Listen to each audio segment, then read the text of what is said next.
No ano de 323 a.C., o homem mais poderoso do mundo estava morrendo. Em seu leito, na Babilônia, cercado por generais que já disputavam seu império antes mesmo de seu último suspiro, Alexandre, o Grande, selava o destino de uma era. Ele havia conquistado tudo o que se podia conquistar, mas agora enfrentava um inimigo que nenhuma espada ou estratégia poderia derrotar. A pergunta que ecoa há mais de 2000 anos não é apenas sobre o fim de um homem, mas sobre como a morte de um único indivíduo pôde desmantelar um dos maiores impérios do mundo antigo. Ele era mais do que um rei, era uma força da natureza.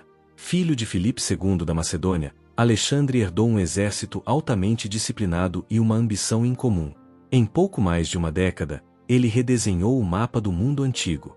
Partindo da Grécia, suas falanges macedonias marcharam para o leste, derrotando o vasto Império Persa, conquistando o Egito, onde foi recebido como libertador e reconhecido como faraó, e avançando até as fronteiras do subcontinente indiano. Para Alexandre, não havia limites claros. Cidades caíam, reis se rendiam e culturas se misturavam sob seu domínio. Ele não apenas conquistava territórios, fundava cidades, incentivava a fusão cultural e buscava consolidar um império que unisse Oriente e Ocidente.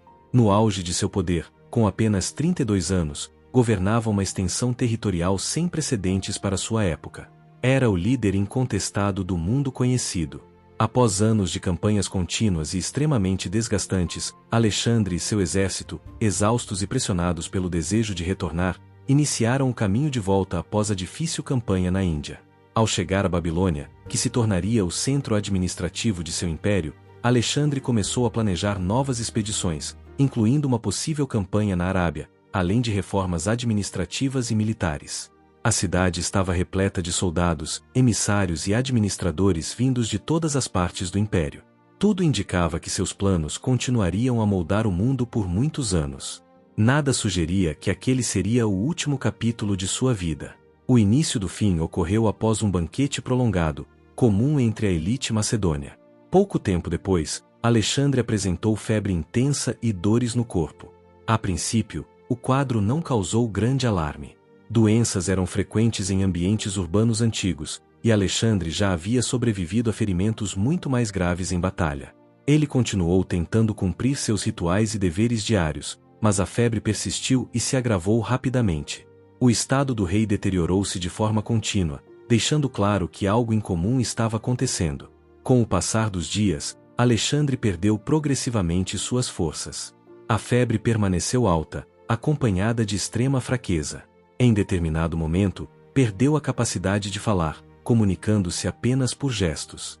Seus generais, homens que haviam seguido Alexandre por desertos e campos de batalha, agora o viam imóvel e vulnerável. A tensão se espalhou entre os soldados, que exigiram vê-lo. Alexandre foi então levado em seu leito para que suas tropas pudessem passar diante dele. Em silêncio, os soldados se despediram do homem que jamais haviam visto derrotado.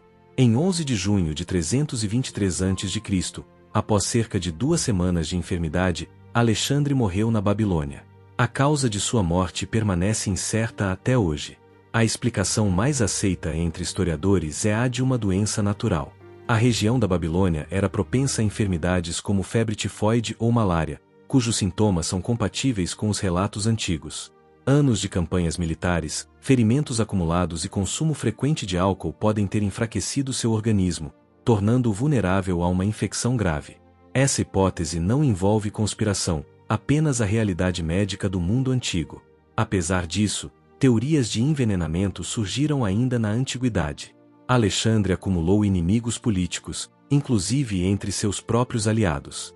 Alguns relatos posteriores sugerem a possibilidade de um veneno administrado durante o banquete, embora não exista evidência direta que confirme essa versão.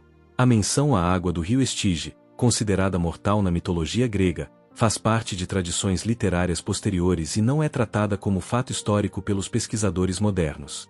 Há ainda uma hipótese contemporânea levantada por alguns estudiosos da área médica, segundo a qual Alexandre poderia ter sofrido de uma condição neurológica rara, como a síndrome de Guillain-Barré. Essa teoria busca explicar a paralisia progressiva e a possível preservação temporária das funções vitais. No entanto, trata-se de uma interpretação moderna baseada em descrições antigas, sem qualquer comprovação conclusiva, e permanece altamente especulativa. O impacto de sua morte foi imediato. Alexandre era o elemento central que mantinha unido um império vasto e multicultural. Sem um sucessor claro, o poder fragmentou-se rapidamente. Sua esposa, Roxana, estava grávida, e o herdeiro legítimo, Alexandre IV, nasceu em meio a intrigas e disputas. Quando questionado sobre quem herdaria seu império, a frase atribuída a Alexandre, ao mais forte, simboliza o caos que se seguiu, independentemente de sua autenticidade histórica. Os generais, conhecidos como diádocos, dividiram o império em uma série de conflitos prolongados. Ptolomeu assumiu o controle do Egito, fundando uma dinastia que duraria até Cleópatra. Seleuco estabeleceu domínio sobre grande parte do antigo território persa. O Império Unificado de Alexandre deixou de existir, substituído por reinos rivais que moldaram o mundo helenístico, mas jamais replicaram sua unidade. O mistério da morte de Alexandre, o Grande, permanece sem solução definitiva. Seu corpo, levado para o Egito e preservado por décadas como símbolo de poder, desapareceu ao longo do tempo, eliminando qualquer possibilidade de análise moderna. Doença, conspiração ou erro médico, nenhuma explicação pode ser confirmada com absoluta certeza. O que permanece é a lição histórica. Mesmo o maior dos conquistadores não escapou da fragilidade humana, e sua morte alterou o curso da história de forma irreversível. Se histórias reais como essa ajudam você a entender como decisões individuais mudaram o destino do mundo, acompanhe o canal e continue explorando os momentos que moldaram a história humana.